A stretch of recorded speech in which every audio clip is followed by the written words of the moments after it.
Matashin mawaƙi kuma makiɗi wato Mustapha Ibrahim wanda aka fi sani da Mustapha Gwiwa ya bayyana waƙar nan da ya rera mai taken tazara a matsayin jan hankali ga 'yan mata masu muradin cewa lallai sai mai kuɗi za su aura. Mustapha Gwiwa wanda ya shafe akalla shekaru 10 yana wannan sana'a ya shaida hakan ne yayin zanta wasu da wakilar Musafara Tijjani Adam a cikin rahoton nishadi, kamar yadda za ku ji ci gaban labarin nishadi na gida da ma na ƙetare.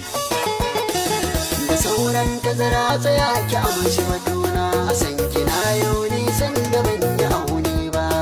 Mawaƙi Mustapha ya bayyana cewa a wannan zamani da muke ciki buri ya yi wa 'yan mata yawa da har ta kai 'yan mata babu abin da suke yi sai da gawa da hura hanci. Waƙar tazara waƙa ce da na yi ta akan soyayya, sannan kuma dalilin yin ta yasa an yi fim mai suna tazara. Komai tazarar masan ki za na kula, saƙon zuciyar ki ne zama to fitila.